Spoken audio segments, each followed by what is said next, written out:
sempre muito bom, né? Estar aqui no GEIC. Eu falo trabalhar sob a orientação do irmão Carmélio é uma baita responsabilidade e a gente se sente envolvido por isso. O GEIC tem uma energia que só tem aqui. Quem anda por ali em outros lugares sobe, crepita e nos envolve. Por isso que traz cura, traz bem-estar, traz tranquilidade e também muita alegria.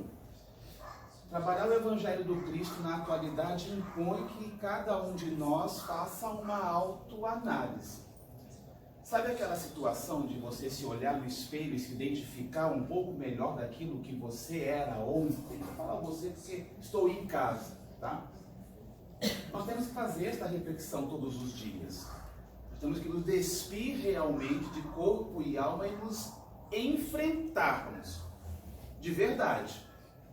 Porque no relacionamento há dores, na intimidade do casal, no relacionamento pais e filhos, no relacionamento corporativo, no ambiente em que estamos, no coletivo, no metrô, no teatro, no cinema, em qualquer lugar que estejamos, em quaisquer relações que mantivermos, nós temos a oportunidade de testemunhar a palavra de Deus através do Evangelho do Cristo Jesus de Nazaré.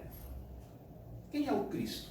O Cristo é o porta-voz da mensagem, já que estamos trabalhando o Evangelho é a boa notícia a respeito do reino. Que reino? O reino de Deus. E onde estão as bases, os pródromos deste reino? Aí, na sua consciência. Porque o Kardec indaga as entidades minerangas, onde é que está escrita a lei de Deus? Os Espíritos respondem que está escrita na consciência. Então todo mundo tem o carimbo da angelitude aí. Tem. Você tem. O problema é que nós somos anjos dormentes. Nós nos esquecemos deste DNA divino no nosso dia a dia. Quando nos fecham na rua e nós quase batemos o carro ou batemos, onde é que vai o anjo? Some. Aparece o seu coisa ruim. Se a companheira ou o companheiro lhe indaga a respeito de alguma coisa, o que acontece? Quem não deve, não teme, certo? Nós conseguimos enfrentar a situação com tranquilidade, já começamos a tremer, e aí você olha o que eu fiz, principalmente naquelas situações em que a gente percebe a companheira ou o companheiro um pouco mocambus, meio introspectivo, aí pergunta assim, tá tudo bem, amor? Tá. Houve alguma coisa? Nada. Nada é mortal. Ele está vendo que ela está perdendo nada. Aí você começa a elucubrar, porque temos uma parte desenvolvida do cérebro, que elas têm as duas muito mais desenvolvidas, a gente não esquece, elas recordam aquele acontecimento da outra encarnação. E aí você fica pensando assim, Jesus, cadê a afabilidade e a doçura? Se perdeu. Ficou lá no altar, não é assim? E nesses, não vamos dizer embates, neste processo relacional, nesse malho, nessa refrega, nessa bigorna, tudo aquilo que é do ferreiro. Então, o ferreiro usa todos esses equipamentos para fazer o quê? Para fazer uma ferramenta, para fazer um utensílio, que a gente vai utilizar no dia a dia em nossas casas, nos nossos processos.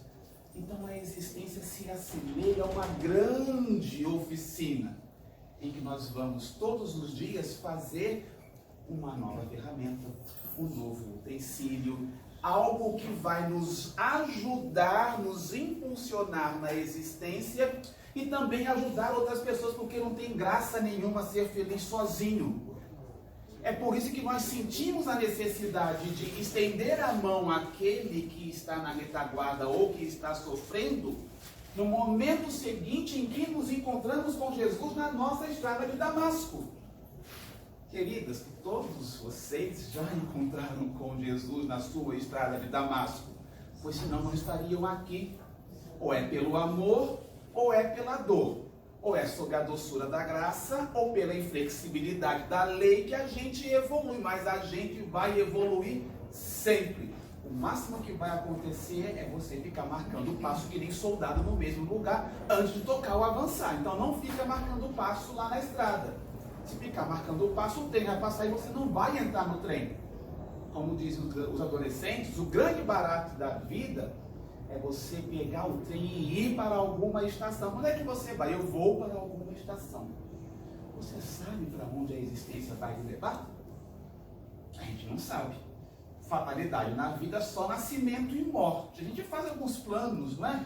Alguns planejamentos. Eu gosto muito no final do ano, quando as pessoas começam a fazer o planejamento daquilo que não fizeram o ano inteiro, agora vai. No final de 2023, entrando 2024, faz aquela resenha, aquele curso que não sai, aquele curso de inglês que você não consegue, e aquela obra, tem que colocar no caderninho, né? Falarei menos mal da vida alheia. Serei menos bilioso. Acatarei mais sugestões e críticas.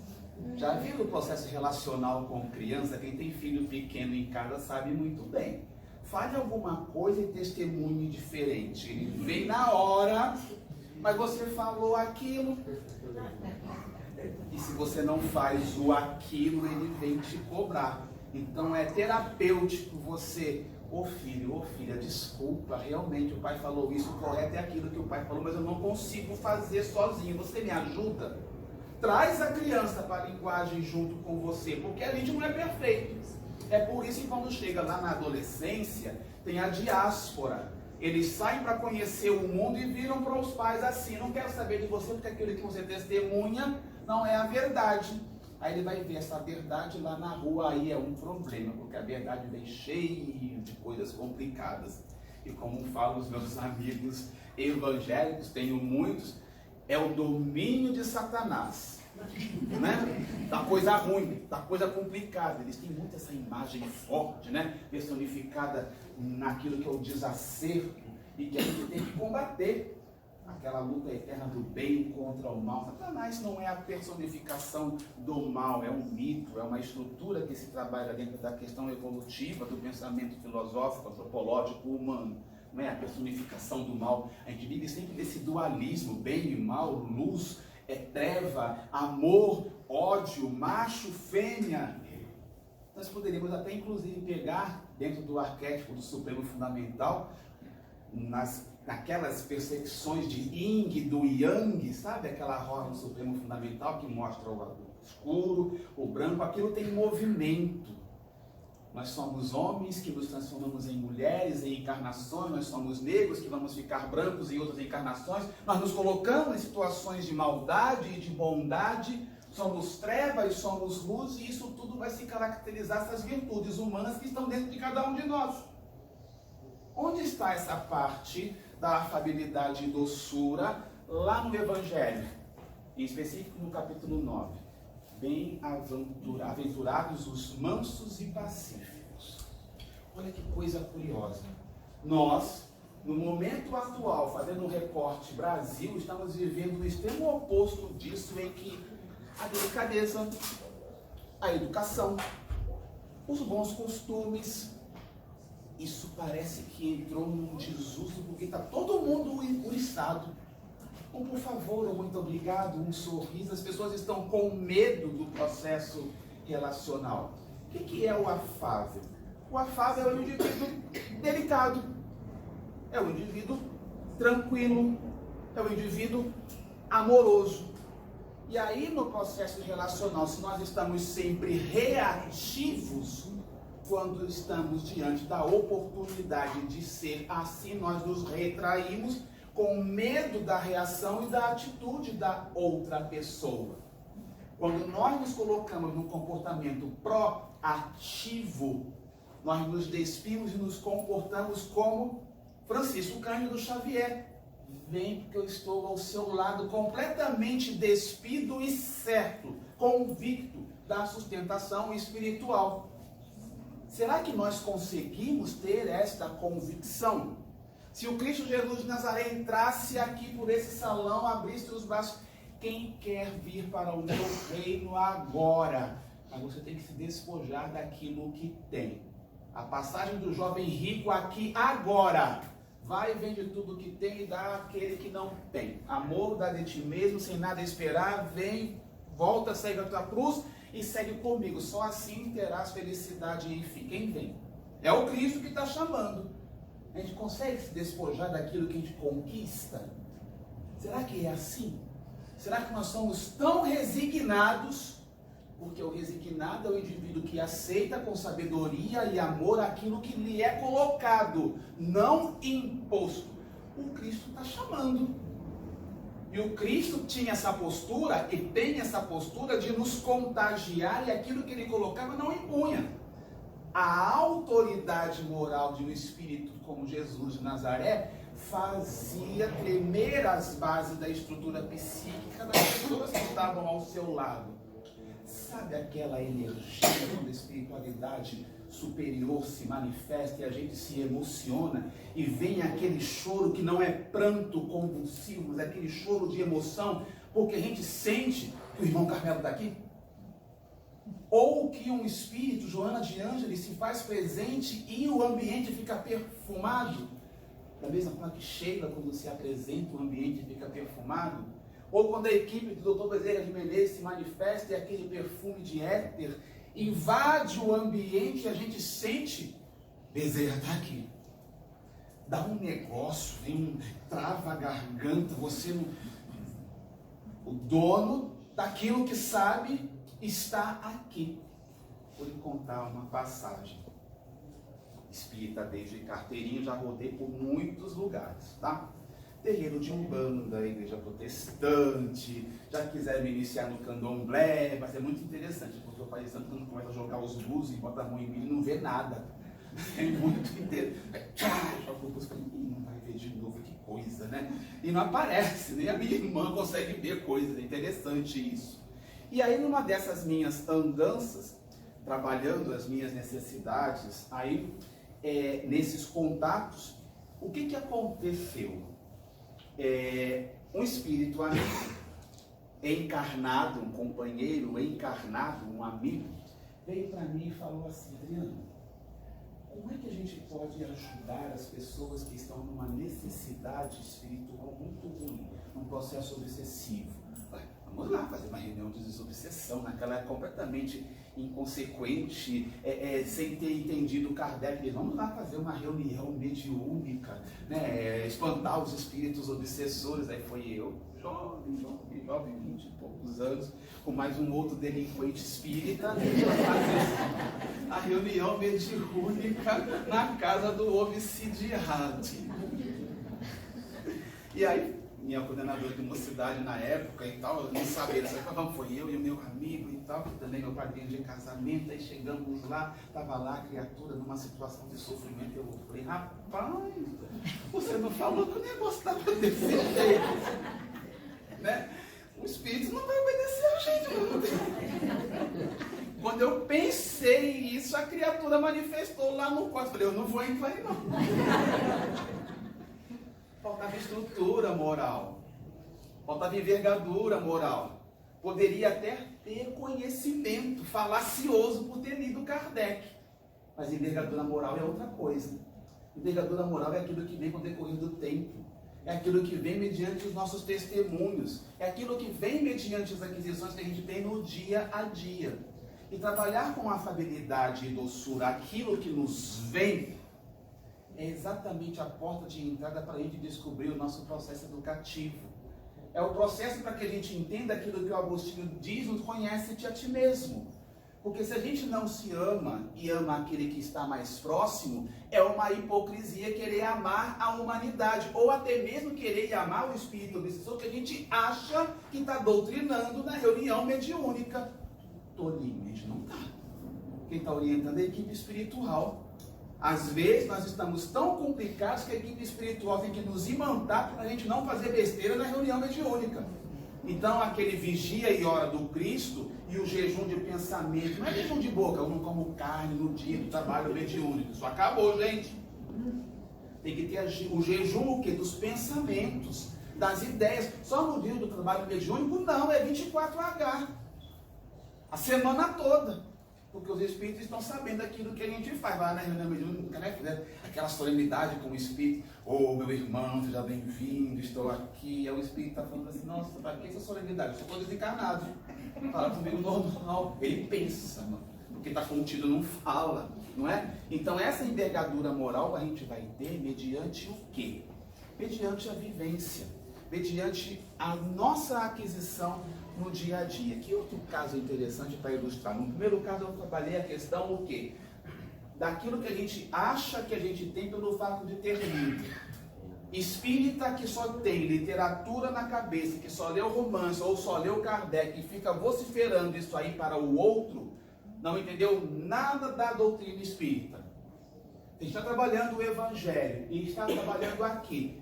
Bem-aventurados os mansos e pacíficos. A lição número 1 do Cristo é a mansietude. É o indivíduo ter condições de se colocar no lugar do outro e executar a sua obra de transformação no outro, devolvendo para o Pai as suas boas atitudes com relação ao outro, ao indivíduo. É por isso que a gente se entrega para a outra pessoa. É por isso que a gente tem uma necessidade muito grande de parcerar. Isso nas grandes variadas formas de parceria. Primeiro módulo, o tal e tão falado amor. Segundo módulo, sabedoria, que é diferente de conhecimento. Sabedoria estar ao lado do conhecimento? Sim, mas não é só. Porque aquele indivíduo lá, simples, humilde, que não teve acesso, fica aqui que não sai, que não teve acesso à informação teórica, à informação de cátedra. Sabe aquele matuto que está lá com um pedacinho de grama, um graveto na boca, comendo alguma coisa com chapéu de palha, lá no interior? Dizer que aquele indivíduo não tem sabedoria é um engano. Quantas coisas vertem das pessoas simples e humildes? E a gente acha que só aquele que tem conhecimento, que tem título, é PhD, é doutor, está numa moda agora, né? Todo mundo quer ter os títulos e se expor. Essa é outra palestra, né? Porque as pessoas só conseguem ser felizes se elas recebem likes, se elas têm seguidores. Se você fez aquela viagem para aquele lugar bacana e você postou no precipício e morre. Depois, né? Acontece direto, a pessoa quer fazer umas imagens aí bacanas, né, e tal, do penhasco, vai fazendo uma lenha, como é que chama? A selfie, né, a selfie com os espíritos, né, porque não dá para ser feliz mais você trazendo aquela informação para as pessoas que eles são caras. Então, a sabedoria, um módulo importante no quesito sabedoria. Uma certa vez, eu nas minhas andanças também, sou dentista, estava numa região bem periférica aqui em São Paulo e tal, então na periferia é muito interessante, porque só tem escola e posto de saúde, né? Não tem outros equipamentos, outros aparelhos, é muito complexa a situação da vulnerabilidade social.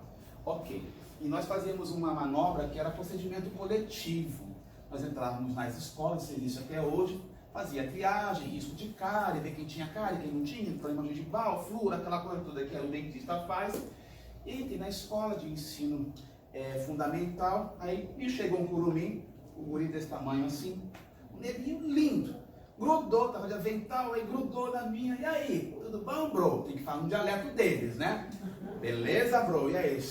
Beleza, tudo safo? A linguagem deles, tem um dialeto deles, né? Você vai aprendendo com o tempo. Até os dos manos eu aprendi também, né? Manos são os do tráfico, da bandidagem, tem que aprender a conviver com essas pessoas. Mas o que você quer, menino? Tá tudo bem aí?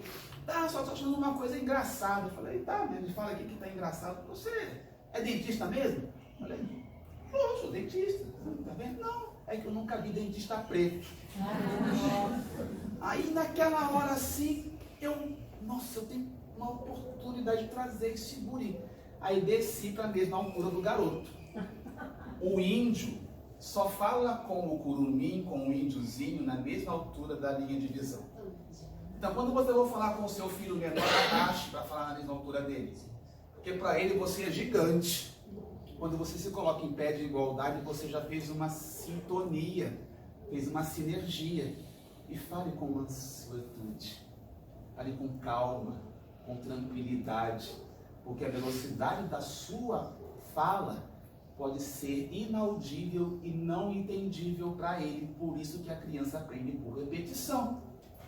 Falei, olha rapaz, o negócio é o seguinte, a parada é a seguinte, tem que estudar para ser dentista. Ser preto, ser branco, ser amarelo, cor de abóbora, não interfere em nada. O problema é que aqui onde você mora, eu tenho que dar uma injeção para ele entender o motivo do negócio. É muito complicado por causa disso. Olha, você sabe que tem os manos, não é? Tem isso, tem aquilo. Tem uns negócios complicados. Minha mãe me deixa ficar na rua assim. Aí eu fui pegando umas deixas com o garoto, pedi autorização para a mãe, plantei o garoto uns 4 dias no consultório, vendo como é que a gente trabalhava. O menino ficou encantado, quis fazer odontologia, a gente sabe que é super vulnerável e tudo mais, mas plantou uma semente de coisas que não tem naquela região. E é assim que funciona. Você tem que oportunizar sabedoria às pessoas que estariam votadas a não ter aquele tipo de informação. É por isso que a gente precisa evangelizar. Entrar em todos os lugares, nas comunidades, nos presídios, em todos os lugares, a gente tem que levar o pão da vida e o pão do corpo. Isso é sabedoria. Não que a gente seja mais sábio que o outro, e sim porque entendeu que tem que fazer alguma coisa na obra de implantação do reino de Deus na face da terra. No que diz respeito às questões que envolvem o reconhecimento das nossas culpas, das nossas falhas, a gente tem que transferir o termo culpa, né?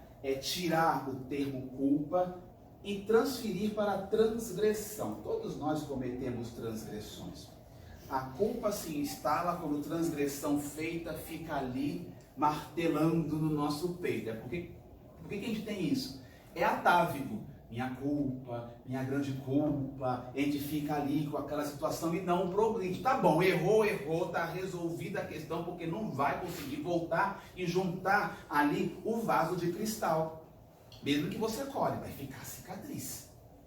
Então você tem que enfrentar aquela situação. Olha, errei, preciso me readequar com essa situação aqui agora, me perdoa. Tem coisas que são irremediáveis, a gente não vai conseguir o perdão da outra pessoa naquela existência, a gente não pode se iludir, gente.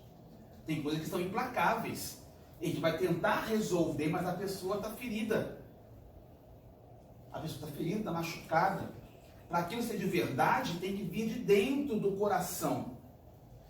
Assisti uma situação, também área de vulnerabilidade, em que a mãe estava na unidade e a polícia chegou para comunicar à mãe a apreensão do filho.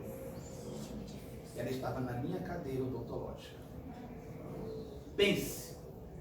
E aí, envolvido na situação, eu fui junto, né? Falei, que coisa complicada. Não, eu vou levar, eu vou no carro, e fui. Eu sempre pedi para o meu chefe sair da unidade, fui para a delegacia, foi um fua. A senhora, quando chegou e viu, pegou o garoto, você sempre teve tudo. Como pobre, a gente nunca passou fome, por que você faz isso? E agora como é que vai ser? Aquele desespero. Aquela dor doeu em mim, porque o garoto estava ali, tinha completado 18 anos, então não poderia ir pular casa, ia ser recolhido, já iniciar uma vida com ficha, em uma situação de pobreza, e como é que faz? Começou tudo mais difícil. O tempo passou, esta mãe de fé, evangélica raiz, aquela evangélica raiz, e aí eu louvo os irmãos desse sentido, olhou no milho e orou, e tem o menino recluso e tal, e ela com a Bíblia na mão, as visitas ali e tal. Eu saí da região, fui para outros lugares e aí voltei para a região recentemente. Quando é um belo dia, estou eu na unidade e entra a senhora com o filho. Ela vinha fazer fisioterapia. Eu bati o olho assim, senti um negócio aí, ele riu. Falei, eu não sei de onde é que você... Até me arrepio. Eu não sei de onde é que vocês são, mas aí ele veio e me abraçou chorando. Eu sou aquele que você levou a mãe para ser preso. Saí do abraço, Tá limpo ou tá sujo, cara? Tô limpo em nome do Senhor. A vida seguiu. Onde está a sabedoria? Onde está a sabedoria? A sabedoria desse caso está na persistência, na atitude do bem. Em não negligenciar a oração e a atitude de estar ao lado. Mesmo que seja para carregar a cruz pesada nos ombros, a gente vai junto. Porque eu quero o seu melhor. Por isso que algumas coisas naquele momento são implacáveis. E aí, nesta questão, está o sentido o que? Da resignação,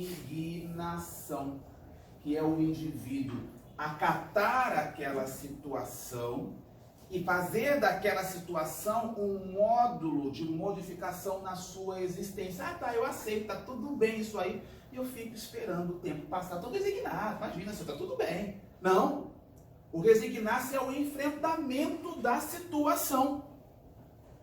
Às vezes a gente até fala assim, não me resigno com nada porque eu vou para cima de tudo para resolver. Estar se resignando com uma situação não quer dizer que você fique inerte no enfrentamento daquilo. Ou diante de um diagnóstico implacável, tá bom, é minha culpa, minha grande culpa, é da outra existência, então eu vou morrer em nome do Senhor. Se jogue para morrer mais rápido. Não, isso não é resignar-se. Resignar-se é enfrentar. Teve diagnóstico? Vamos a um médico, tratamento, cirurgia, medicação, químio, rádio, seja lá o que for. Venha ao centro receber passe, passe o evangelho, busque terapêuticas alternativas. Enfrentar a situação é resignar-se também. Estou tocando nisso porque às vezes, até mesmo nós espíritas, nos colocamos nessa posição refratária. Não, é a lei de causa e efeito que está em movimento, eu tenho que me ajustar diante da lei e está tudo bem, vou ficar aqui sofrendo, essa dor é para eu passar, eu gosto de dor, não vou tomar remédio para dor porque essa dor é porque na outra existência eu impingi no outro a mesma dor, então eu vou sofrer a dor, não, isso é masoquismo, é outra coisa, vai se tratar. Tome medicamento, não fique sofrendo, vá fazer a terapêutica aplicada.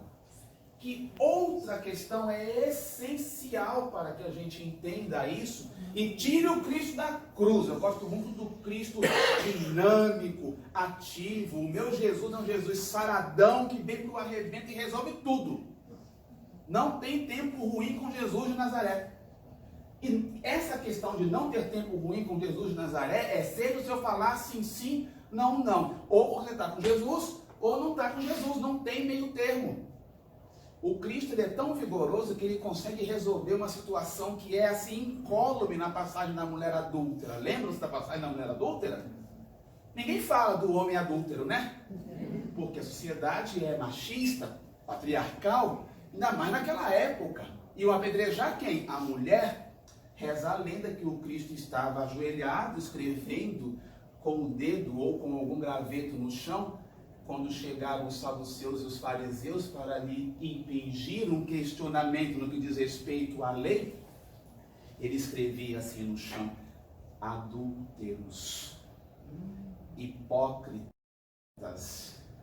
mentirosos, porque a mulher iria ser morta por apedrejamento, porque a transgressão com relação à lei de Moisés era a morte por apedrejamento.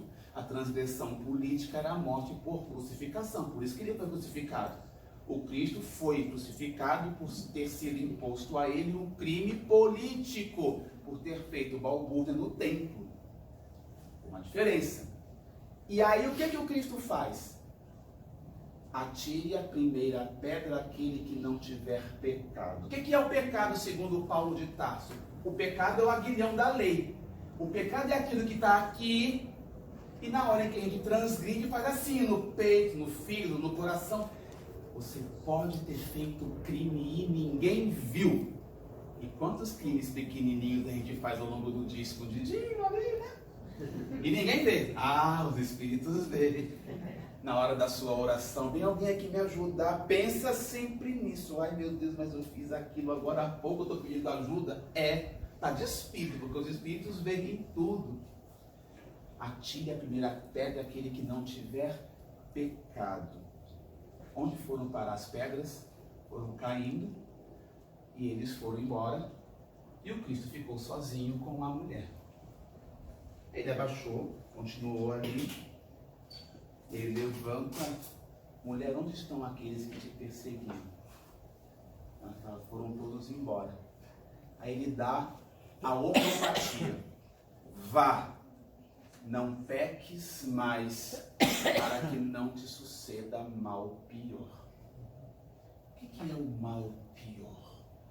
O mal pior é a reincidência na transgressão, porque a gente lê Kardec, vem receber passe, está aqui no Jake, aí sai ali fora, passa na esquina e xinga alguém. Aí você volta com culpa e vem isso. Não, hoje eu vou ser melhor. Aí você vai, você é casado, aí vai e adultera. Ou você é um fiscal da Receita Federal, né, e está entrando numa empresa e aquela propina. Tem uma porção de coisa que a gente está submetido no nosso dia a dia. Seja o seu falar sim, sim, não, não, é resistir ao mal. É o vá, não peques mais, para que não suceda um mal pior. E no nosso padrão comportamental relacional, porque essa questão da afabilidade e da doçura tem que estar muito forte, muito presente no nosso processo de ir e vir, nas nossas relações familiares. Eu procuro sempre trazer isso porque eu acho muita hipocrisia você querer ajudar a humanidade quando a sua humanidade mais próxima lá em casa está descoberta. Não adianta querer levar o cobertor, a sopa, estar no centro, fazer campanha, aplicando passo, doutrinando espíritos desencarnados, se não está doutrinando os encarnados lá de casa. E tem uma porção de encarnados, às vezes, em casa que precisa da sua doutrinação através do nosso exemplo. E não é hipocrisia querer ser santo, não.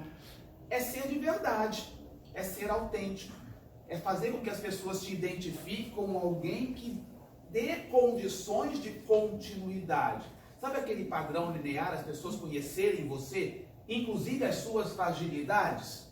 Mais ou menos assim, não, isso aqui não dá não, porque ele não segura essa onda de resolver isso aqui. Isso aqui tem que ser com o meu irmão aqui. Sabe aquele tio, aquele avô, aquele padrinho, aquele parente, aquele amigo que você sabe como vai procurar para lhe ajudar num apontamento, num ponto de vista, numa conversa fraterna? Nós precisamos disto. O sentido de família é a eclésia, é a primeira comunidade, é o primeiro grupo onde a gente se fortalece, onde a gente procura comungar o mesmo pão. Ok que acontecem situações em que a gente não afiniza com algumas pessoas que nos são colocadas. Acontece? Acontece. Quem está dizendo que vai afinizar com todo mundo? O Cristo elegeu ali os 12 e um traiu? Como é que você quer amor eterno na relação familiar? É lá que vai ter dificuldade, querida e querido. Ou você acha que a dificuldade vai aparecer no rodapé da casa? A gente vai trabalhando nessas situações. Mas sempre há de existir um sentido de unidade. Existem famílias com características variadas e diferentes. Mas procure identificar alguma coisa que dê sentido para a convivência. Sabe aquela vontade de querer voltar para casa?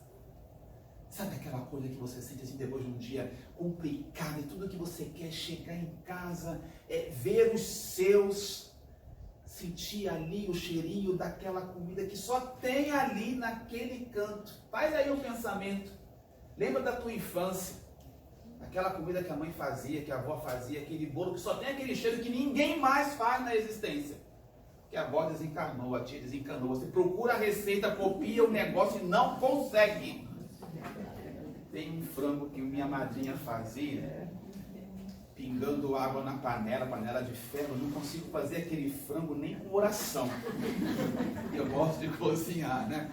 E o tempero não dá, fica gostoso. Você mentiroso de dizer que fica ruim, mas não fica igual da minha madrinha.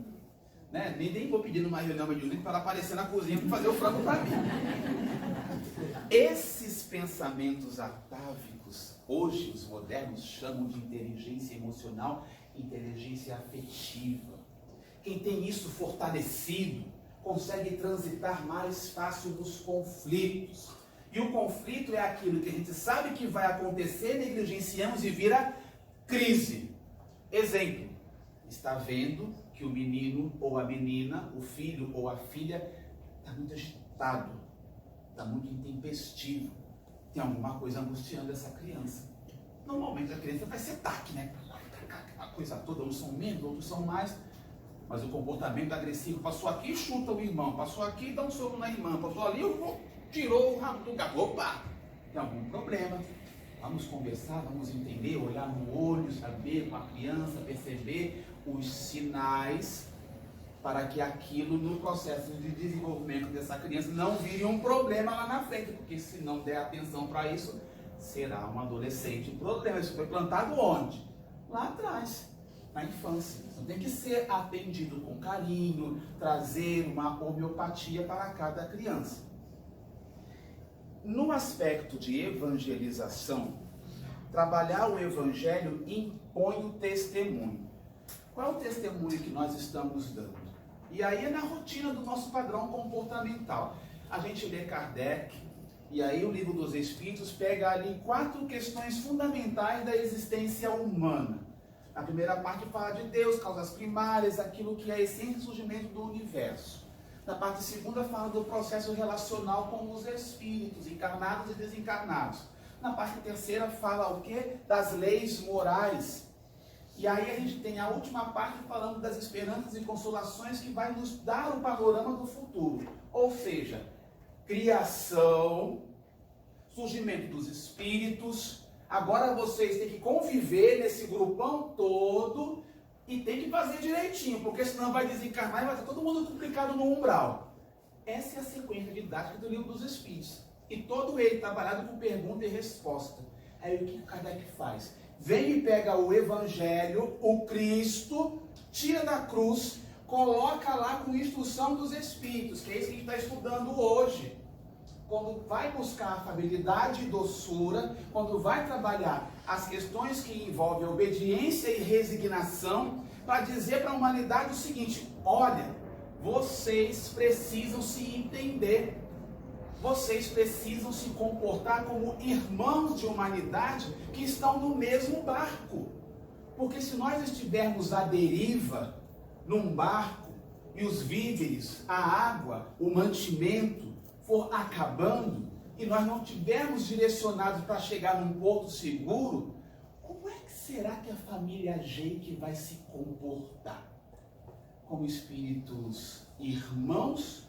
Ou quando a água começar a acabar e a comida também, a gente vai começar a digladiar por um pouco de água e por um pouco de comida? Como é que é esse padrão comportamental quando nós somos chamados a repercutir a atitude de irmão? Será que a gente vai conseguir proteger os mais vulneráveis? E quem são os mais vulneráveis? Os com menos energia? As crianças, os idosos e as mulheres. E aí a almarada um pouco mais forte de estrutura física, dá retaguarda para isso, sem preconceito nenhum, mas apenas falando da situação antropológica. Eu estou protegendo uma criança, eu estou protegendo um mais vulnerável que é idoso, e a gente tem um pouco mais de energia, tem um pouco mais de estrutura para poder segurar aquilo que está passando. Como é que nós, família Jake, nos comportaríamos? É para refletir. Porque às vezes a gente olha para o outro lado apontando, ele não tem resignação, ele não é amoroso, ele não é afável. Quando a gente aponta, tem mais 3 dedos apontando para você, ó. Olha aqui, ó, estou apontando, né, ó. Tem 3 dedos apontando para você e um mostrando o caminho do alto, chamando a sua atenção. Olha, não condena não, porque o Cristo não condenou. Será que você tem condições de ser um pouco melhor? Tudo isso é o Evangelho do Cristo Jesus de Nazaré, que a gente tem que trazer ativo. E se nós não entendermos de maneira cabal, terminante, o que está acontecendo no panorama atual da humanidade em que nós estamos saindo de um ciclo pandêmico, outras virão. É para a gente refletir. Porque acreditava-se que todo mundo ia sair de auréola, de harpa e de asinha da pandemia se amando, né? Nossa, Jesus está voltando, glória! refinada. A gente ficou mais seletivo, mais exclusivista. Nós ficamos mais sozinhos. A tecnologia nos afastou. As pessoas estão conversando dentro de casa através do WhatsApp. Você não consegue tirar o teu filho e a tua filha do celular. Você não consegue manter uma conversa linear com uma pessoa sem que ela fique zumbizada, obsidiada, perturbada com essa praga que é o telefone celular. Ele se mata, cai na linha do metrô. É atropelado. Vocês estão rindo, aumentou a estatística de pessoas atropeladas por conta do telefone celular. O problema é a tecnologia? Não. Porque o Kardec, inclusive, indaga a entidade milenando a respeito da tecnologia. O problema é o indivíduo que não sabe usar a tecnologia. Concluindo, quando Cristo Jesus de Nazaré esteve conosco, e Ele esteve conosco, Ele nos deixou na estrutura física, mas o seu ideário permanece. O que Ele pregou? Ele pregou a paz, a tolerância. O advento do reino é um reino misericordioso e bom, e nos trouxe um Pai soberanamente justo. Essas virtudes parecem que estão tão distantes do nosso mundo, né? Porque a gente cobra isso das pessoas, dos políticos. E nós fazemos isso na nossa seara, no nosso dia a dia, naquilo que a gente tem de melhor. Busca, minha irmã, meu irmão, o que você tem de bom. Não é orgulho, não é vaidade eleger aquilo que você é bom. Identifica aí, chega em casa, coloca no papel e faça assim: eu vou trabalhar mais ainda isso. Eleja aí coisas em que você não é legal, em que você não é bom. Todo mundo tem uma porção de erva daninha. Coisa boa tem pouca, erva daninha tem uma porção. Eleja uma aí.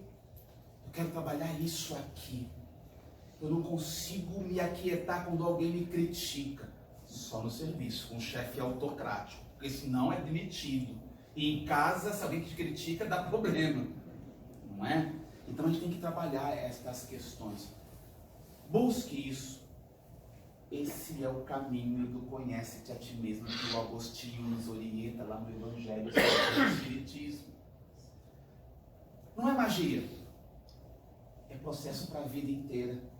E nós vamos ficar a vida inteira, a existência toda, exercitando isso. Porque senão nós não teríamos voltado para a existência. E a mala está pesada, né?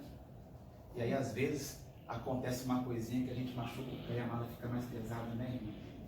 Eu estava falando com ela que eu arrumei uma tendinite calcária desse ombro e aí o negócio só dói de noite. Aí eu vou fazer meus ferros, vou fazer as minhas coisas, na hora que eu estou dormindo esse negócio começa a doer. Eu falei: Senhor, mas na hora de eu dormir, eu gosto tanto de dormir. Pensa numa coisa que o Adriano adora, dormir. A dor vem de noite, na hora que eu estou dormindo e me acordo. Como vão dizer os bons espíritos? Não. Nem tão pouco negligenciar sem procurar o médico. Procurei e tal, minha medicação, mas eu não tomo porque eu não gosto de ficar tomando remédio, não é? São as questões da vida, gente. Pelo amor e pela dor. Pela doçura da graça ou pela inflexibilidade da lei, a gente vai evoluir. Vamos evoluir com sabedoria, com tranquilidade, cada um no seu momento, dentro do seu espaço. E agradecer. Agradecer é uma situação de se colocar diante de Deus, diante da espiritualidade. Olha a bênção de estar aqui. A gente nem precisa entrar na Câmara de Paz. Os anjos estão voando aqui, os espíritos amigos estão aqui, pacificando a gente. Porque cada um veio e já está recebendo na sua cota. Ele sabe daquilo que a gente precisa, daquilo que está no nosso coração. As curas já estão acontecendo. Do corpo físico, da mente, da alma, aquelas coisas do passado complicado que a gente não conta para ninguém, já estão sendo resolvidas. Por isso que o irmão Evangelho, quando fala amém, está conectando com você, falando: isso está acontecendo. Isso é o Evangelho aí dentro de você. Isso é tirar o Cristo da cruz e fazer o Cristo ficar vivo, nos ajudando, nos impulsionando. Por isso que a gente vai agradecer. Senhor Jesus, muito obrigado pelo ar que nos dás, pelo ar que nos deste, pela bênção que temos e por tudo o que possuímos. Muito obrigado, Senhor, pelos olhos que temos, olhos que contemplam toda a beleza da natureza. Muito obrigado, Senhor, pelos olhos que veem as aves que voam no céu de anil e as tuas dádivas mil. Agradeço por aqueles que perderam a faculdade de enxergar e não podem mais ver. Eu sei que na outra vida voltarão a ver. Muito obrigado, Senhor, pelos ouvidos meus, ouvidos que me foram dados por Deus e que ouvem o tamborilar da chuva que bate no telheiro. Ouvidos que ouvem a melodia do povo que desce do morro à praça a cantar, as melodias dos imortais que ouvidas não se ouvem jamais.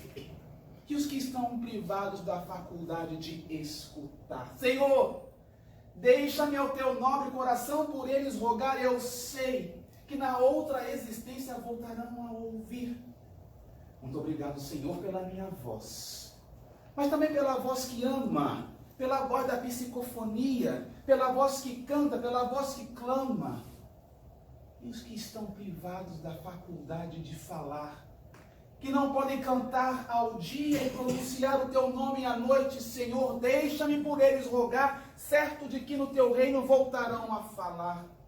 Muito obrigado, Senhor, pelas minhas mãos, que são alavancas da ação, do progresso, da redenção, mãos de psicografia, mãos que acalentam no corpo os filhos de corpo alheio, mãos que aram, mãos que as feridas cicatrizam, e pelos pés que me levam a marchar humildes, quietos, para todos os lugares, sem reclamar.